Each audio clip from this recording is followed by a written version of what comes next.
Bueno, bienvenidos y bienvenidas a todos los presentes a este conversatorio La otra mano del golpe de 1973. Quiero partir contándoles que esto no es solo un conversatorio, sino que también, es parte del nuevo proyecto y formato de Tome Ediciones, la creación de un podcast llamado El Omcast, que está disponible ya en YouTube y en SoundCloud. Pero esta ocasión invitamos como anfitrión de este capítulo a Mario Garcés, quien es doctor en Historia y docente de la Universidad de Santiago. Sus temas de estudio han sido los movimientos sociales y populares, autor de varios libros, entre ellos La Unidad Popular y La Revolución en Chile, y también es miembro del comité editorial de LOM Ediciones. A la vez contamos con la participación de nuestro invitado internacional, Roberto Simón, periodista brasileño, autor del Brasil de Pinochet, La dictadura brasileña, el golpe en Chile y la Guerra Fría en América del Sur. Sean todos y todas muy bienvenidos y les cedo la palabra a los protagonistas. Bueno, un gusto conocerte, Roberto, no nos habíamos visto. Yo sí había revisado tu libro hace ya un par de meses, ¿no? Porque esto fue el año pasado. Sí, yo creo que en el verano lo revisé. Sí, me sorprendió tu estudio.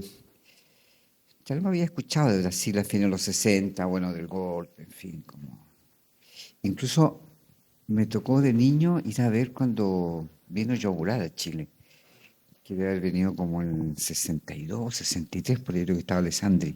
Pero después escuché del joven, de la dictadura, en fin.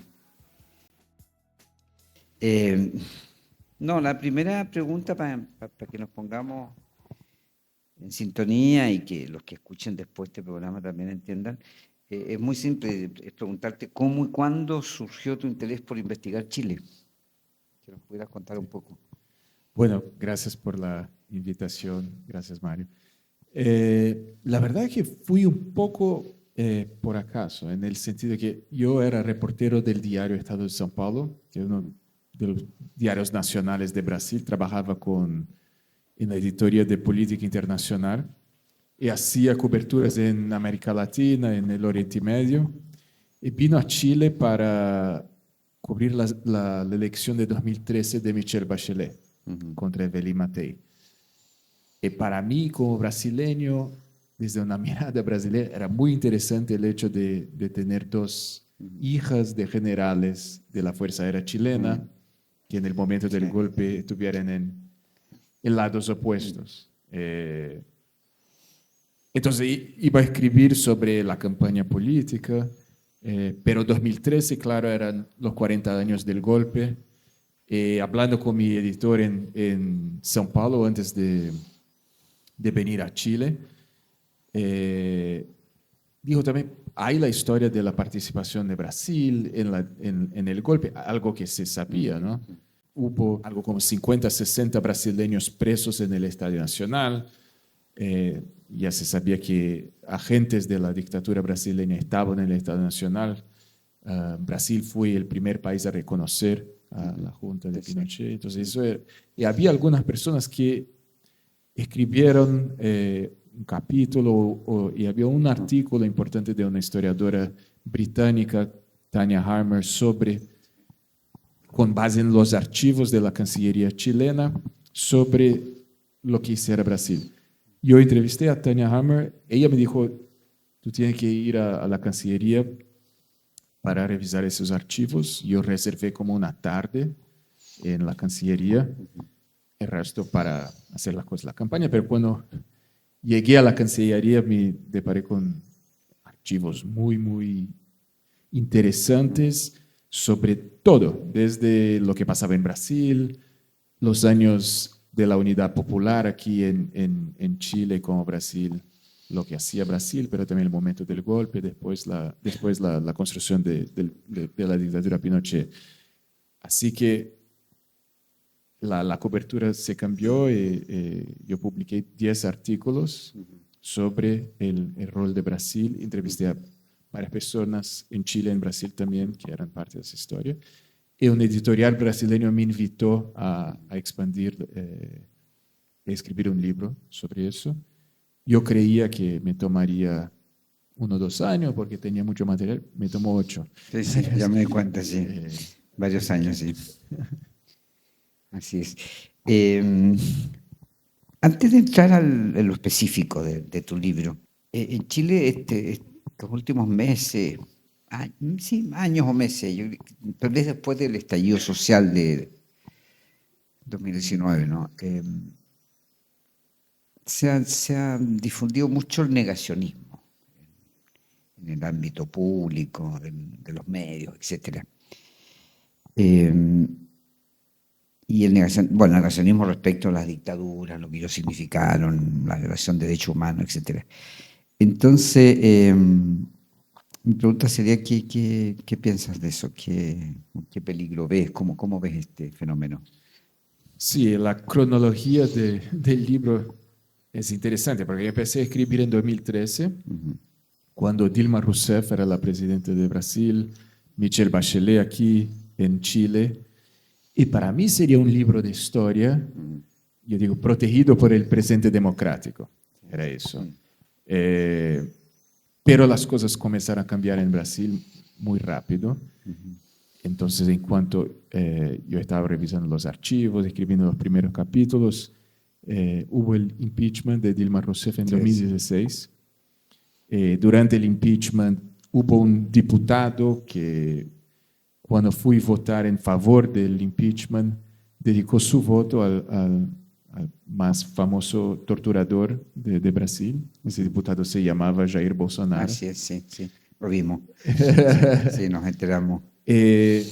Para mí estaba muy claro que, digamos, el consenso que existió en Brasil con el regreso de la Mm, democracia, de que la tortura era inaceptable, que la dictadura fue una tragedia para el país, que era necesario crear una mm, democracia en una dirección completamente diferente. Ese consenso se había rompido mm, y poco a poco eh, Pinochet se convirtió en ejemplo a una parte del establishment político mm, brasileño. mm, Defender a Pinochet no era más tabú, o defender a los torturadores en Brasil.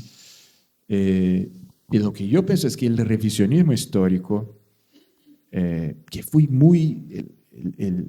la gente de Bolsonaro fue muy eficiente en crear los canales de YouTube y hacer eso en los medios sociales, de una nueva historia de Brasil, del revisionismo, pero como arma política, mm, de contestar la historia, ese consenso que era una manera de atacar mm, el régimen que nació después del fin de mm, la dictadura en mm, Brasil, mm, atacar la nueva república en Brasil, mm, la propia democracia. Entonces, cuando sale el libro en 2021 en Brasil, con Bolsonaro en el poder, yo escribo la última parte, ni siquiera la conclusión, porque yo no quería poner el nombre de Bolsonaro en el libro.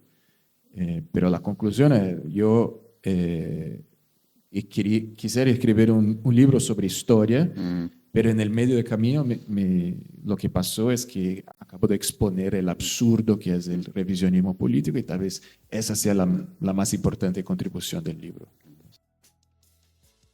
Bueno, en Chile es difícil hablar de revisionismo histórico, ¿no? No tenemos mucho. Yo más bien tento pensar que tenemos un déficit historiográfico sobre esto, sobre el tiempo reciente. Se estudia mucho tiempo reciente, pero de manera muy fragmentada, y no siempre en temas tan relevantes como estos, digamos, ¿no? Eh, Entrando ahora ya más directamente a tu libro, ¿te topaste con la tesis que circuló en los años 70 sobre los subimperialismos? eh, y de Brasil era uno de ellos, digamos, ¿no? Es decir, en el fondo, durante la UP, yo recuerdo que en las ciencias sociales ya se empezaba a discutir sobre el papel subregional que Brasil estaba jugando.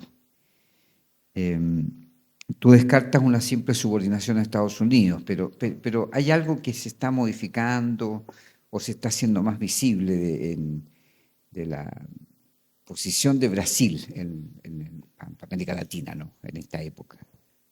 Tu tesis va un poco por ahí, me parece, ¿no? Pero con libertad, cuéntame cómo ves todo eso.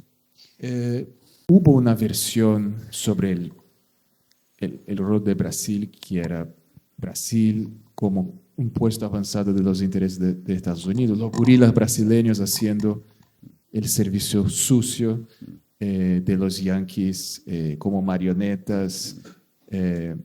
Yo cité en el libro un artículo que Gabriel García Márquez escribe después del golpe en Chile, diciendo que los Estados Unidos no necesitaban más mandar los marines porque tenían a Brasil para hacer eso.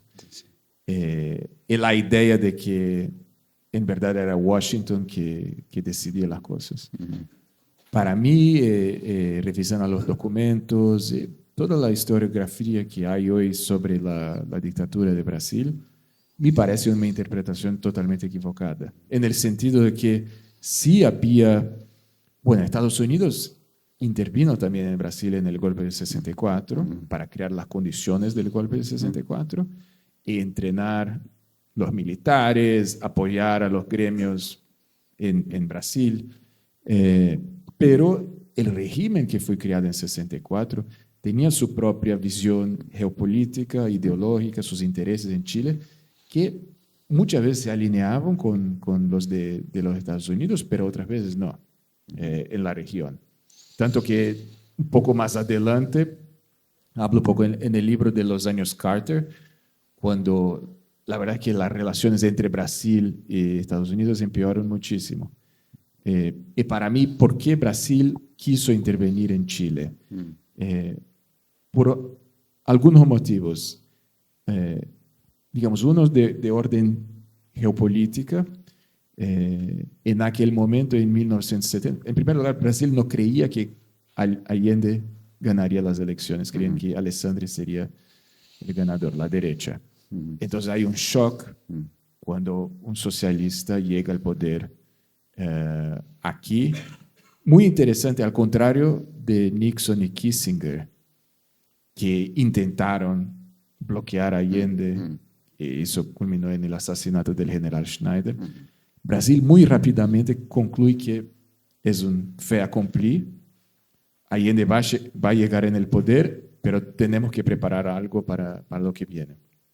Pero Brasil hizo, en 1970, Brasil miraba a Chile, ahora tiene un socialista en el poder, miraba a Bolivia, estaba el gobierno de Torres, en Perú, Alvarado. Con una proximidad con la Unión Soviética. En Uruguay, los Tupamaros, una izquierda cada vez más fuerte. En Argentina, una transición con los peronistas muy cerca una vez más. Entonces, el gran miedo de la dictadura brasileña, eso se llama la teoría del cerco, que Brasil como una potencia de ascendencia portuguesa estaría cercado de regímenes izquierdistas, y eso podría se convertir en una amenaza a la seguridad nacional de Brasil o a la propia existencia del régimen brasileño.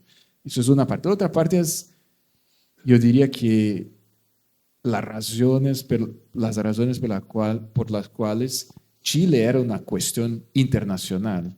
Aquí se tenía un modelo inédito de la unión de las izquierdas para llegar al poder por medio del voto. En ese sentido, era una grande amenaza a Brasil. Brasil ya había derrotado en gran medida a la izquierda armada brasileña. La idea de haber una unión de socialistas, comunistas para participar del juego de la democracia burguesa, que sea, y llegar al poder a algo nuevo, y creo yo mucho más amenazador, porque podría ir a Uruguay, con el Frente Amplio Uruguayo, etc.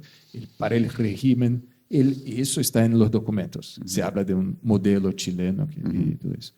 Y hay un otro aspecto que creo que es esencial, que es el hecho de que Santiago era la capital del exilio de los brasileños, con miles de brasileños viviendo aquí, pero ya empezaban a hacer campañas de denuncia de la tortura, etc. Y la dictadura brasileña pone en marcha en los 60, fines de los 60, una estrategia de vigilancia y espionaje en Chile muy sofisticado contra los brasileños. Y la idea, podemos hablar de eso, es, para mí, la conclusión de la dictadura con la elección de Allende es que el problema chileno solo se podría solucionar no con la caída de Allende, pero con el fin de la democracia en Chile, porque eso creaba las condiciones para el abrigo de los brasileños y para la organización de la oposición de Brasil aquí en Chile. En la página 20 de tu libro indicas que en 1970 los militares brasileños tenían una mirada muy crítica de Chile. Frei incluso era llamado el Kerensky chileno. Bueno, eso lo hizo Patria y Libertad, otro grupo, en fin, pero esto era oficial en Brasil.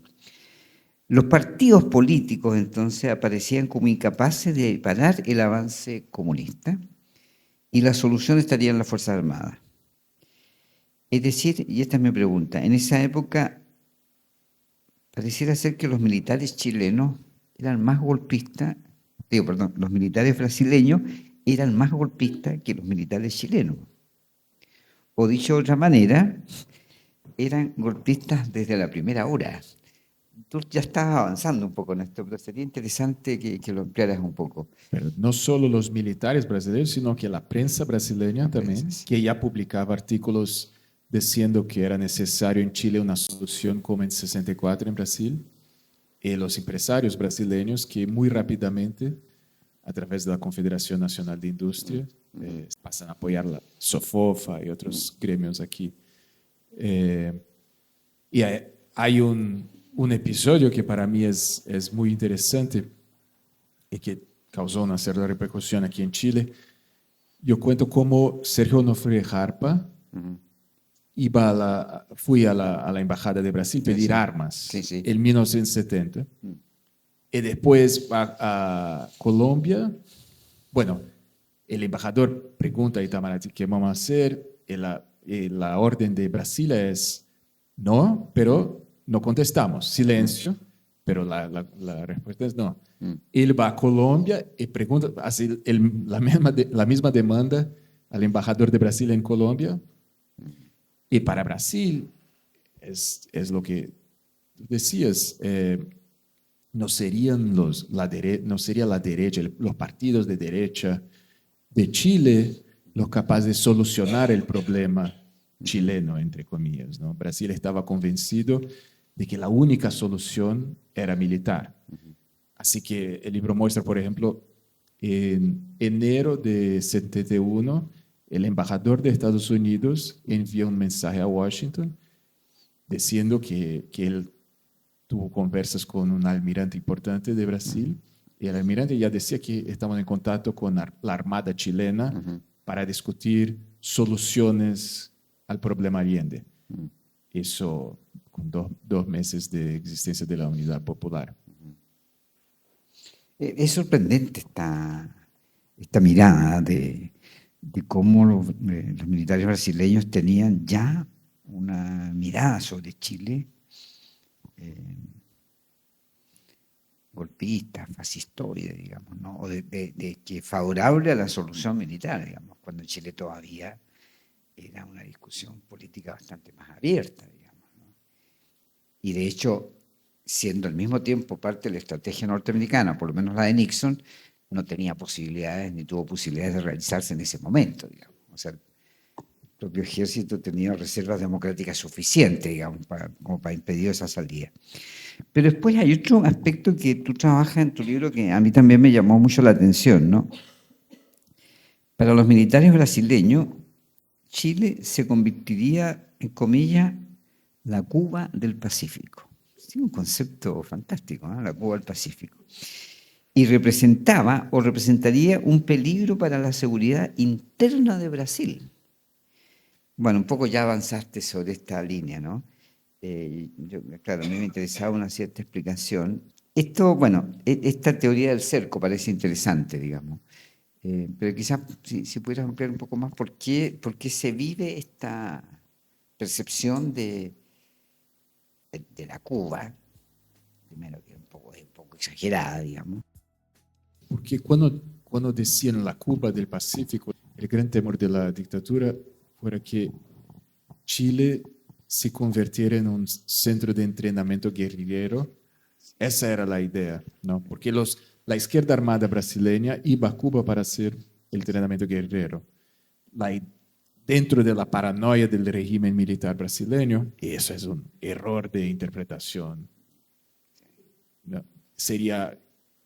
Chile sería la nueva Cuba en ese sentido también. El centro de entrenamiento guerrillero, a donde vivían miles de brasileños que volverían a Brasil a intentar hacer una revolución. Y eso fue usado también para intentar aislar a Chile regionalmente. O sea, el canciller brasileño se hizo al canciller de Ecuador, de Perú, de Argentina, de Bolivia. Es una amenaza a todos nosotros, ¿no? Pero eso es interesante, esos regímenes, lo mismo se aplica, creo yo, a la dictadura chilena. Dentro del aparato de la represión, hay mucha mentira, la exageración del peligro, porque eso en varios informes que son completamente falsos. Cuando Fidel vino a visitar Allende, hay un informe brasileño diciendo que Fidel estuvo con 8 líderes brasileños para planificar la revolución en Brasil, y pasaron horas discutiendo y ahora la Alemania Oriental va a pagar una base. Y yo hablé con 3 o 4 personas que supuestamente estarían haciendo, están locos, ¿no? Yo vivía en Cerro, qué sé yo, aquí en Chile, no tenía dinero para hacer nada. No, jamás hablé con Fidel. Pero eso creo que cuando uno es un agente de la dictadura, eso es prestigio, ¿no? No, si tú narras ahí en el libro cómo buscaban campos de guerrilleros, digamos, para probar que efectivamente aquí se iban a formar los guerrilleros. O si no, se escandalizaban de que la mujer de Allende fue a recibir a un grupo de brasileños que son expulsados después del secuestro del embajador de Suiza. Vienen como 60 brasileños, entonces, 70. Claro, hay una foto, incluso en el libro, la Tencha está en el aeropuerto, en fin. Y esto también se mostraba como un motivo de escándalo, digamos, ¿no? de evidente el vínculo que existía entre el gobierno. Incluso Allende se intenta mostrar a veces como una especie de tipo falso, doble, digamos, ¿no?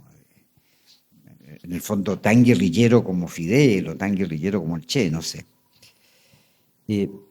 Desde otro punto de vista, es impresionante sí la presencia de los aparatos de inteligencia. Eso es. Bueno, eso yo algo había escuchado, ¿no? En Chile es objeto de intervenciones de inteligencia en muchos países durante la Unidad Popular. Bueno, pero desde otro punto de vista ahora, en la página 22 tú citas un informe de la inteligencia brasileña que indica que el modelo chileno ya estaba impactando más allá de los Andes, en Argentina y Uruguay, y que el acceso al poder por vía democrática está siendo encarada con mucha simpatía por las izquierdas moderadas latinoamericanas. Mi pregunta, acá yo lo adelanté, no sé, no es del mismo punto de vista de Kissinger, de que Chile podría ser un mal ejemplo para el mundo. Pero esta otra idea de Chile como un modelo distinto, un modelo democrático, un modelo que puede ser imitado, ¿cuánto de eso percibes tú en lo central? Creo que fue central. El libro habla de un otro modelo y eso es interesante porque en el momento del golpe, si uno mira lo que decían los informes secretos de la CIA, los informes secretos de Brasil y las conversas entre miembros de la Junta, Ley, Merino, con Cámara Canto, todos ellos hablaban de un modelo brasileño, que Chile necesitaba ahora de un modelo brasileño, o sea, una dictadura anticomunista que por la violencia impondría un régimen de orden, desarrollo bajo una jerarquía clara, de moralidad, qué sé yo, ¿no? Muy, obviamente, dentro del mundo libre, entre comillas, en la lucha global contra el anticomunismo. Entonces, eran modelos antitéticos, por así decir, ¿no? Uno democrático, de llegada al poder, de revolución por el voto, pero Brasil también representaba un modelo por toda la región. Hizo 5 o 6 años después, toda la región está bajo dictaduras anticomunistas. Perú, un caso aparte tal vez, pero el Cono Sur sin duda Sí, sí. hay un triunfo de un modelo específico. Bueno, en tu libro aparece muy claro y es muy sorprendente, para mí fue muy sorprendente, que Brasil no solo ayudó desde el punto de vista del ejercicio de la represión, sino que produjo una importante ayuda económica a los militares chilenos. Y la primera ayuda económica, que aparentemente habría sido de Estados Unidos, es menor respecto de la ayuda que Chile recibió de Brasil. Entonces, a mí me gustaría si pudieras comentarnos un poco esto, la ayuda económica y tal vez después la presencia, esta un poco polémica, un poco encubierta acción en el campo represivo. Hay un cable que salió del consulado de Brasil hacia la Cancillería en Brasilia, que había el número 2 del consulado que estaba encargado de los presos brasileños en el Estadio Nacional. Fui al Estadio Nacional, habló con ellos. Creo que la segunda o la tercera vez que estuve en el Estadio Nacional, se deparó con 5 policías brasileños. Él escribe eso en un documento y lo envía a Brasilia. Ese documento es la única evidencia encontra ese documento que demuestra que sí, estaban los 5 en el Estadio Nacional. Yo entrevisté uno de ellos, que estaba un tipo de la Fuerza Aérea brasileña, especializado, entre comillas, en el Partido Comunista Brasileño, y contó los detalles de la operación.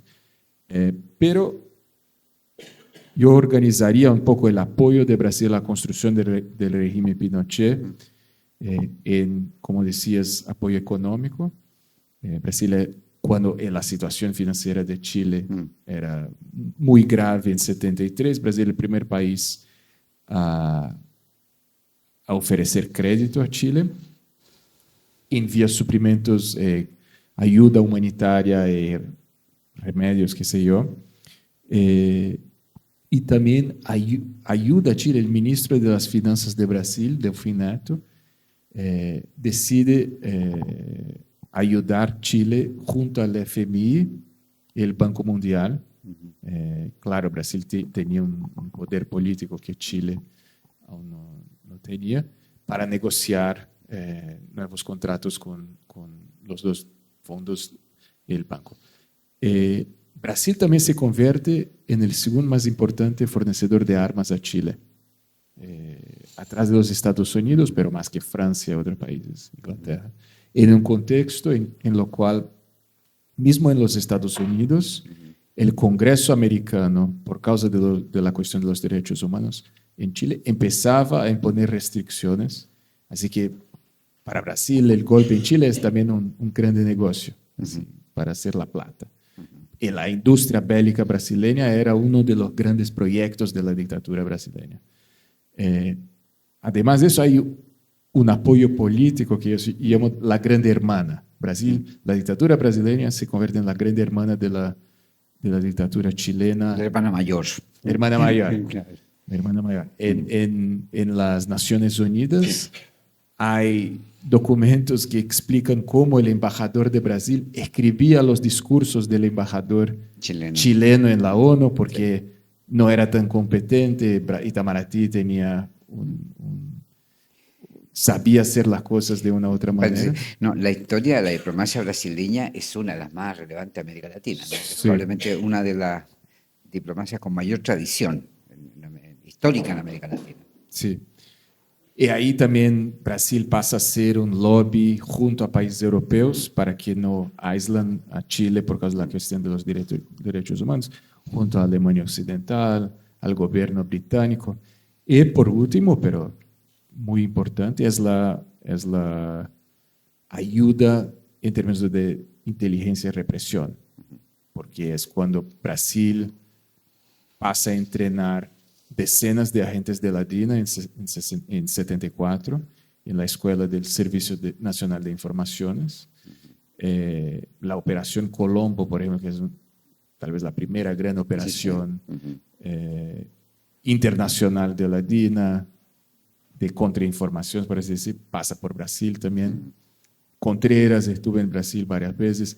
Pedro Espinosa fui agregado de la Embajada de Chile en Brasil. Así que Brasil también No, y pasa. hasta Osvaldo Romo es también escondido en Brasil durante un largo periodo, digamos, en transición. Ahora, volviendo al estadio, ¿no? Al Estadio Nacional, hay un avión que viaja de agentes brasileños, que parece que es descubierto, tiene que volver. O sea, el avión estuvo como una semana en Chile, ¿no?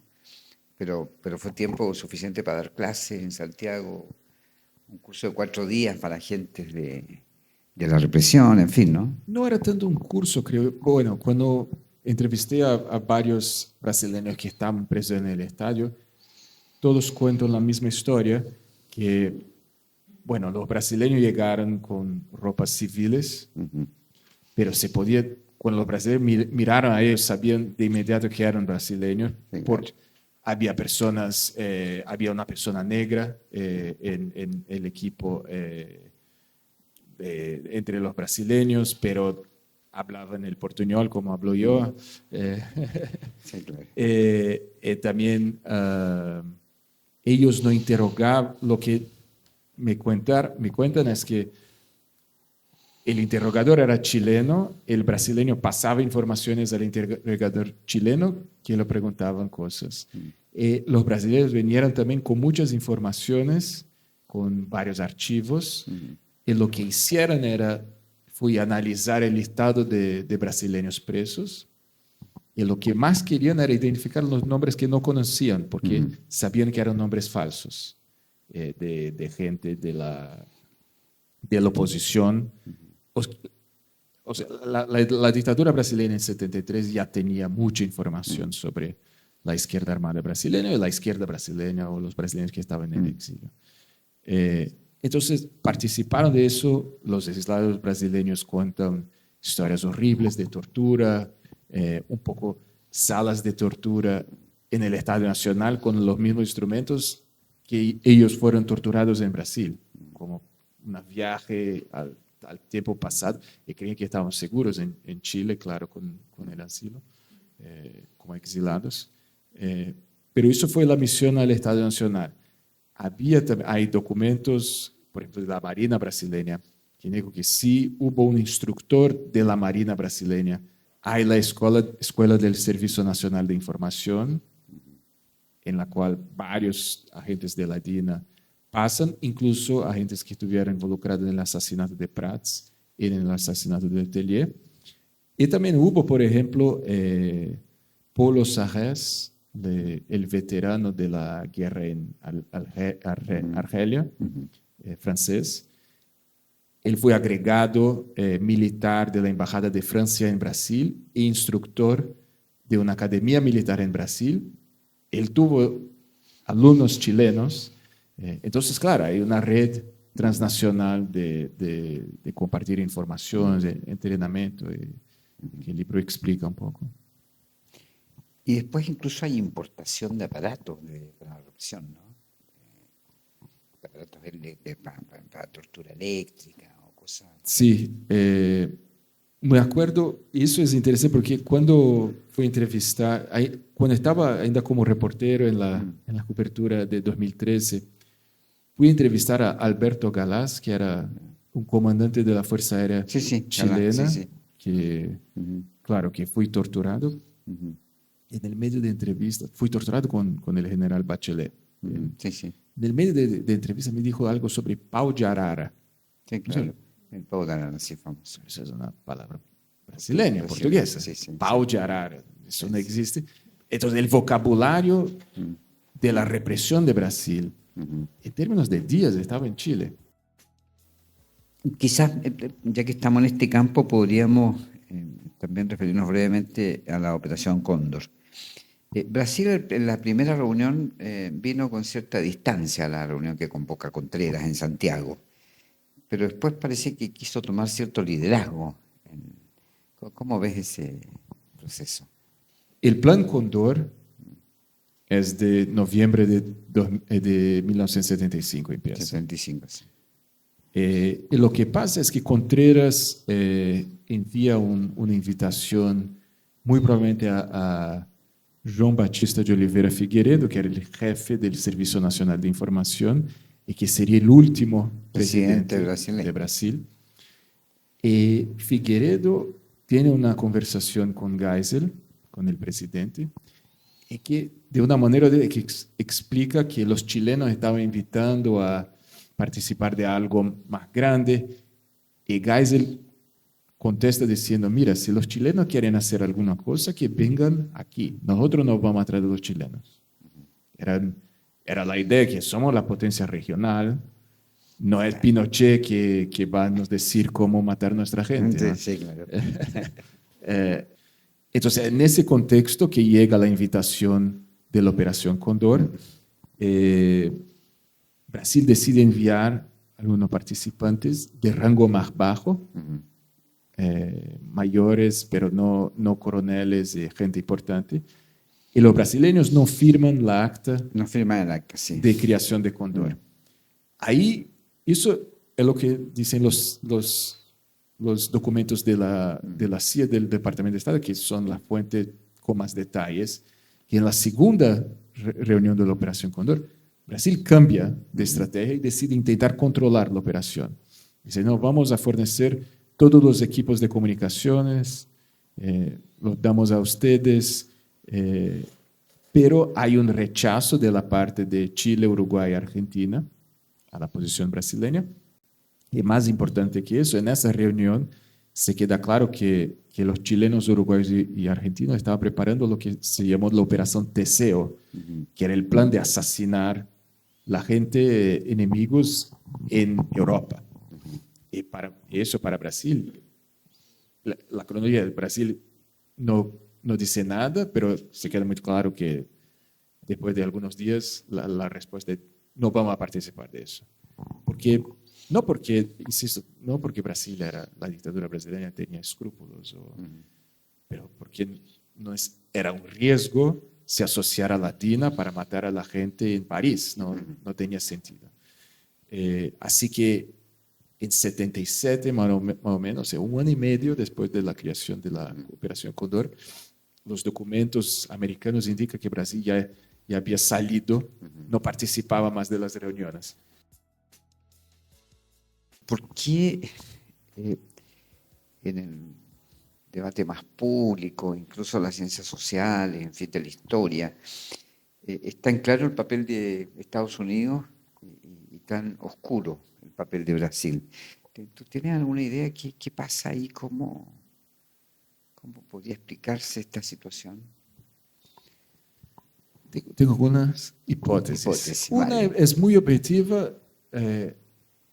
Hay muchos documentos de Estados Unidos, sabemos mucho. Sí. El trabajo que hizo Peter Kornblue, Sí. John Dinges, hace décadas, eso ya estaba disponible. Sí. Los documentos aquí en Chile, en Brasil, la verdad es que no tienen la calidad de los documentos americanos, aunque los americanos tienen mucho más que no sabemos, ¿no? Hay muchas cosas sobre la participación de Brasil aquí en Chile que están en los archivos norteamericanos, estoy seguro. Pero también creo que se creó una idea, como hablábamos, muy simplificadora de las responsabilidades sobre la tragedia en Brasil, en Chile, en la cual Washington, eso pasó también con el golpe de 64. Estados Unidos tuvo un rol muy importante, pero fueron los brasileños con algún apoyo de Washington que acabaron con la democracia de João Goulart. Ahora, lo que tú dices, una de tus hipótesis a mí me hace mucha fuerza, ¿no? La explicación fácil de los grandes fenómenos de hoy son las teorías de la conspiración. ¿Sí? Es lo más fácil de explicar, digamos. Desde las vacunas hasta el ataque a las Torres Gemelas. Todo tiene alguna explicación en la línea de la conspiración. Pero en la tradición de la izquierda, mutatis mutandi, ¿no? Había que decir que la fórmula del imperialismo siempre constituye la salida un poco fácil de la explicación de nuestras grandes derrotas, digamos, grandes fracasos de la izquierda, ¿no? Pero como tú dijiste al paso, el golpe lo hicieron los militares brasileños y el golpe chileno lo hicieron los militares chilenos, ¿ya? Avalados, apoyados, reforzados, etcétera, por los norteamericanos, pero son actores locales. ¿Qué fue lo más difícil en esta investigación o en este trabajo para ti? Y segundo, ¿qué significó presentar este libro a los 50 años del golpe de Estado en Chile? Lo más difícil fue terminar el libro. Porque la verdad es que todas las puertas que yo abría, hay más archivos, y salió algunas cosas cuando yo estaba escribiendo. Y sacar el libro aquí, 50 años después, para mí fue muy importante por el contexto político que hablábamos. Porque creo que es algo muy presente en muchos sentidos. Escribí un artículo para Folha de São Paulo. Una vez un diputado en Brasil hizo un homenaje a Pinochet, cuando fue eso, 2019, antes de la pandemia. Y yo estaba terminando el libro y escribí un artículo sobre cuán absurdo mismo, además de la cuestión ideológica, porque ellos se presentaban en Brasil como los que luchaban contra la corrupción en nombre de la familia, en nombre de la seguridad. Pinochet fue un corrupto, eso está probado. La DINA estaba involucrada con el narcotráfico. Por lo tanto, creo que exponer lo que pasó de una manera muy objetiva, pero crítica, claro, es como que un deber hoy en día para desarmar a esas narrativas falsas del revisionismo. Es una manera de proteger la democracia. Creo que hizo con un libro de 500 páginas. Hoy en día con TikTok no sé si es la mejor manera de hacerlo. Sí. Sí, lo que pasa es que yo creo que tú haces un aporte en un campo que es mucho más deficitario todavía en la historiografía. Nosotros carecemos de historias regionales, ¿no? Incluso las historias de América Latina son pocas, digamos, hay 3, 4 referencias y no hay más, digamos, ¿no? Y hay situaciones como esta donde efectivamente la situación de Guerra Fría en América Latina tenía formas muy amenazantes y Brasil representaba una fuerza política muy relevante, digamos. Así que yo los invito a leer el libro y agradecer mucho tu participación y tus comentarios. Un gustazo. Les damos las gracias primero a Mario, también a Roberto, por esta gran conversación y también a quienes nos escuchan, por supuesto. Les recordamos que para profundizar en este tema pueden revisar el libro Plan Cóndor, un lanzamiento reciente de Loma Ediciones, que cuenta con una gran tipografía, ha sido muy aclamado esto, porque tiene una muy buena lectura y también incluye ilustraciones que van en concordancia con esta misma. Que estén muy bien y no se olviden de seguir Lomcast en todas sus plataformas.